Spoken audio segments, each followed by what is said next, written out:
শিক্ষার্থী বন্ধুরা কেমন আছো? ভালো আছো নিশ্চয়ই, হ্যাঁ? বাসায় আছো এবং নিরাপদে আছো। আমি গত ক্লাসে পৃথিবী ও মহাকর্ষের প্রথম যে অংশ, মহাকর্ষ সূত্র এবং মহাকর্ষ সূত্রের গাণিতিক ব্যাখ্যা সম্পর্কে তোমাদের সামনে কথা বলছি। তোমরা নিশ্চয়ই সেই গাণিতিক ব্যাখ্যা এবং সেই গাণিতিক বিষয়গুলো বাসায় অবশ্যই সমাধান করছো। আমরা সেই মহাকর্ষ সূত্রের বাহিরে যে জিনিসটা আছে, আমরা বস্তুর ভর ও ওজন এগুলো নিয়ে আমরা একটু কথা বলবো। আজকে আমরা দেখি, দেখো আমার পরিচয় দেওয়া আছে, আমাদের ওয়াজিদুর রহমান সহকারী শিক্ষক, গাইবান্ধা সরকারি উচ্চ বালক বিদ্যালয়। আজকে আমরা পড়ব সপ্তম অধ্যায় পৃথিবী ও মহাকর্ষ। আচ্ছা, এটা খুব একটা ভালো আসে না, আমি দেখতে পাচ্ছি না। চাঁদের বুকে ভারী লোকটি সহজে লাফাতে পারছে কেন? এই ভিডিওতে দেখা গেছে, যদিও এখানে দেখানো হচ্ছে না। এই লোকটি পৃথিবীতে ফিরে আসলে এত সহজে কি লাফাতে পারবে? অবশ্যই না। তাহলে আমরা আজকে একটু দেখব ভর এবং ওজন। বস্তুর ভরের তারতম্য হয় না, ওজনের তারতম্য হয়, সেই বিষয়গুলো আমরা একটু এখন দেখব। বন্ধুরা দেখো তো, পৃথিবীর উপরে একটা বস্তু, চাঁদের উপরে একটা বস্তু, কেমন দেখাবে? কত দেখো, আমরা বলতে পারবো ভর ওজন কি, তা বলতে পারবে, ভর ওজনের পার্থক্য উল্লেখ করতে পারবে, ভর ওজনের সম্পর্ক ব্যাখ্যা করতে পারবে। এই ছবিগুলো একটু খেয়াল করো বন্ধুরা। তাহলে এই বালকটার ওজন কত দেওয়া আছে? 50 কেজি। লবণ একটা প্যাকেট, এক প্যাকেট লবণ 50 কেজি। সামনে কোরবানির ঈদ, দেখো গরুটার ওজন কত? 90 কেজি। তাহলে এখানে 50 কেজি, 90 কেজি, এই শব্দগুলো দিয়ে কি বোঝানো হয়েছে বন্ধুরা? একটু চিন্তা করো তো। এই যে 90 কেজি, 50 কেজি, 100 কেজি, আমি বাজার থেকে যে জিনিসগুলো নিয়ে আসি সেগুলো সবই হচ্ছে ভর। তাহলে দোকানে যে, বাজারে যে আমরা যে জিনিসগুলো বলবো যে ভর, তাহলে আমি কি বলতে পারবো না? আমাকে কিন্তু ওখানে ওজনই বলতে হবে। না বললে বলবে যে স্যার কি বলে আবার, আমরা তো সারাদিন বলি দাও আমাকে 5 কেজি ডাল দাও। তার মানে তারা ওজন করে দেবে, তারা ওটাকে ওজন বলে, আসলে কিন্তু ওজন না, ওটা কি ভর। তাহলে আমরা যে জিনিসগুলো প্রচলিত অর্থে বাজার থেকে নিয়ে আসছি, ব্যবহার করছি, সেগুলো হলো ভর। এখানে একটু দেখো, এটা কি পাথর? তোমরা খেয়াল করছো? লেখা আছে 1 কেজি, যে 1 কেজি পাথর। তাহলে 1 কেজি বলতে কি বোঝায়? এর মধ্যে পদার্থ আছে কত? 1 কেজি। এই পাথরটার মধ্যে পদার্থের পরিমাণ 1 কেজি। এই 1 কেজি দিয়ে এই 1 কেজি যে লবণটা আমি একটু আগে দেখালাম সেটা পরিমাপ করা হলো। তাহলে এটা কি 1 কেজি পাথর? আর এটাও একটা ভর নির্ণয় করার জিনিস। দেখো এই যন্ত্রগুলো দিয়ে কি পরিমাপ করতে পারি আমরা?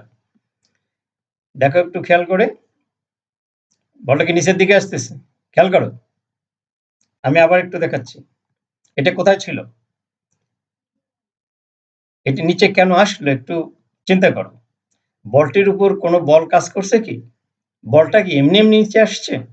এর উপরে কোনো বল অবশ্যই কাজ করতেছে, যে কারণে উপরে থেকে বলটা আস্তে আস্তে আস্তে আস্তে নিচের দিকে আসতেছে। বন্ধুরা, বলটির উপর কোন ধরনের বল কাজ করে? তাহলে এই বলের উপরে অবশ্যই একটা বল কাজ করতে, যেটা তাকে নিচের দিকে নামে নিয়ে আসতেছে। এই যে দেখো, তাহলে পৃথিবী প্রত্যেকটা বস্তুকে দেখো, বলটির উপরে এই অভিকর্ষ বলকে আমরা কি বলতে পারি? এটাই হচ্ছে ওজন। তাহলে পৃথিবী কোনো বস্তুকে কেন্দ্রের দিকে যে বলে আকর্ষণ করে সেটা হলো ওজন। আমি আবার বলছি শোনো, পৃথিবী হচ্ছে কোনো বস্তুকে তার কেন্দ্রের দিকে যে বলে আকর্ষণ করে সেটা হচ্ছে ওজন। আর ওই যে আমরা 1 কেজি পাথর দেখালাম, কোনো বস্তুর মধ্যে পদার্থের পরিমাণকে বলা হচ্ছে ভর। তাহলে তোমার একটা কলম আছে, কলমের মধ্যে কি পদার্থ আছে? আমার একটা বস্তু আছে, এই ল্যাপটপটা আছে, ল্যাপটপটার মধ্যে কি পদার্থ আছে? সেটা হলো ভর। আর এই ল্যাপটপকে পৃথিবী যে বলে নিচের দিকে টানছে সেটা হলো ওজন। ক্লিয়ার বন্ধুরা? আমি আবার বলছি, কোনো বস্তুর মধ্যে পদার্থের পরিমাণ হলো ভর, আর ওই বস্তুটাকে পৃথিবী যে বলে আকর্ষণ করতেছে সেটা হলো ওজন। এই যে দেখো, পৃথিবীর কেন্দ্রের দিকে, কথাটা ভুলে গেলে চলবে না, ভূপৃষ্ঠে না, পৃথিবীর কেন্দ্রের দিকে আকর্ষণ করে বল, অর্থাৎ ওজন পরিমাপ করা হয় কিভাবে আমরা একটু দেখি। দেখো বস্তুটা ভর, আগে ভর নির্ণয় করতে হবে, ভর হলো কেজি। আর অভিকর্ষ ত্বরণ হচ্ছে 9 মিটার পার সেকেন্ড স্কয়ার। তাহলে ওজন সমান ভর গুণন অভিকর্ষ ত্বরণ। তাহলে তোমাকে ওজন নির্ণয় করতে ভর কিন্তু লাগবে, ভর ছাড়া ওজন হবে না। আবার একটু বলছি, তাহলে ভর, ভর কাকে বলছি? কোন বস্তুর মধ্যে পদার্থের পরিমাণ, এর একক হলো কেজি। আর কোন বস্তুকে পৃথিবী তার কেন্দ্রের দিকে যে বলে আকর্ষণ করে সেটা হলো ওজন। ওজনের একক হচ্ছে নিউটন, আমরা একটু পরে বলবো। দেখো, ভরকে অভিকর্ষ ত্বরণ দ্বারা গুণ করলে এর একক পাওয়া যায়, ওজনের একক তোমাকে পাওয়া যাবে। এই যন্ত্রটির সাহায্যে কি পরিমাপ করা হয়? দেখো, নিচে একটা পরিমাপ করা হলো, তাহলে ওজন নির্ণয় করা হয়, একদম নিউটনে ওখানে আসবে। বাম পাশে দেখো নিউটনে আসবে, সরাসরি স্প্রিং নীতিতে ওজন নির্ণয় করা হয়। তাহলে যে পৃথিবী কোন বলে আকর্ষণ করতেছে সেটা আমরা ওখান থেকে বের করতে পারবো। যন্ত্রের নাম কি? স্প্রিং নীতি। তোমার স্কুলে আছে, কোনো সময় আমার যখন স্কুল খুলবে আমাকে ক্লাসে বলবা, আমি স্প্রিং নীতি নিয়ে এসে কোনো বস্তুর ওজন নির্ণয় করে দেখাবো, এবং ভর তো তোমরা আমরা কাজ করতেই আছে। তাহলে ভর ওজনের পার্থক্যগুলো তোমাকে লিখতে হবে এখন একটা ছকে। খেয়াল করো, আমি একটু বলছি, তোমরা একটু চিন্তা করো। ভর কি? কোনো বস্তুর মধ্যে পদার্থের পরিমাণের একক হচ্ছে কেজি। একটা গুরুত্বপূর্ণ কথা বলি, ভর সকল ক্ষেত্রে সকল জায়গায় যে অবস্থায় ভরের কোনো পরিবর্তন হবে না, মৌলিক ধর্ম। আর ওজন হচ্ছে পৃথিবী কেন্দ্রের দিকে কোনো বস্তুকে যে বলে আকর্ষণ করে সেটাকে বলা হচ্ছে ওজন। তাহলে ওজন ডব্লু, ডব্লু সমান কি? এম ইন্টু জি। এই মহাকর্ষীয় ধ্রুবক সব জায়গায় সমান না। যেহেতু মহাকর্ষীয় ধ্রুবক সব জায়গায় সমান না, কাজে বস্তুর ওজনও সব জায়গায় সমান না, এবং বস্তুর ওজন নিউটন। তাহলে যখন তুমি পার্থক্য লিখবা, তোমরা মিনিমাম 3টা পার্থক্য তুমি দিবা। আমি আবার বলছি, ভরের কি লিখবা? বস্তুর মধ্যে মোট পদার্থের পরিমাণ, এর একক হচ্ছে কেজি। এটা পৃথিবীর সকল জায়গায় এর ভরের কোনো পরিবর্তন হবে না। তাহলে ওজন কি? পৃথিবী কোনো বস্তুকে পৃথিবী কেন্দ্রের দিকে যে বলে আকর্ষণ করে সেটা ওজন। ওজনের একক হচ্ছে নিউটন। ওজন হচ্ছে বিভিন্ন জায়গায় বিভিন্ন রকম হয়। তাহলে পৃথিবীর বিভিন্ন অঞ্চলে বস্তুর ওজন কি একই? এখন প্রশ্নটা একটু আমি যেটা বললাম সেটা একটু ব্যাখ্যা এখানে আছে, দেখো একটু। পৃথিবী থেকে কেন্দ্র থেকে সব জায়গার দূরত্ব একই না। যেহেতু দূরত্ব এক না, কাজে ওজনও একই হবে না। বিষুব অঞ্চলে একরকম হবে, ক্রান্তীয় অঞ্চলে একরকম হবে, মেরু অঞ্চলে একরকম। 3টা দেখানো আছে, দেখো। প্রথমে বিষুব অঞ্চল, এবার হচ্ছে ক্রান্তীয় অঞ্চল, এবার হচ্ছে মেরু অঞ্চল। দেখো, তাহলে বন্ধুরা, কোথায় সবচেয়ে বেশি হলো? মেরু অঞ্চল। তাহলে মেরু অঞ্চলে আমরা জানি কি, পৃথিবী উত্তর দক্ষিণে একটু চাপা। এই চাপার কারণে মেরু অঞ্চলের কেন্দ্রের কাছাকাছি থাকার জন্য জি এর মান বেশি হয়। জি এর মান বেশি মানেই হচ্ছে ওজন বেশি। আর বিষুব অঞ্চলে জি এর মান সবচেয়ে বেশি, ক্রান্তীয় অঞ্চলে আরেকটু কম। তাহলে 91, 92, 93। তাহলে বুঝতে পারছো, তাহলে ওজন বিভিন্ন জায়গায় বিভিন্ন কেন হবে, কারণ কি? তাহলে পৃথিবীর কেন্দ্র থেকে ওই বস্তু কোথায় অবস্থান করতেছে তার উপর নির্ভর করবে ওজন। আবার কোন জায়গায়, সেটা কি বিষুব অঞ্চল না মেরু অঞ্চল না ক্রান্তীয় অঞ্চলে, দেশটার নাম আগে বলতে হবে, দেশটা কোথায় আছে। এছাড়া আরেকটা জিনিস আছে, এই দেখো কেন্দ্র দেখানো হয়েছে। দেখো, আমি আবার জিনিসটা দেখাচ্ছি। দেখো, এই যে কেন্দ্রের দূরত্ব, এটা হলো ওজন, যে বল দ্বারা আকর্ষণ করতেছে। আবার হতে পারে পৃথিবী থেকে যদি উচ্চতর কোনো স্থানে, ধরো হিমালয় পর্বত দেখানো আছে, হিমালয় পর্বতের উপরে যদি হয়, সেখানে ওজন কি হবে? আরো কমে যাবে। পৃথিবী থেকে যত উপরে যাওয়া যায় জি এর মান তত কমতে থাকে। জি এর মান কমা মানেই ওজন কমতে থাকবে।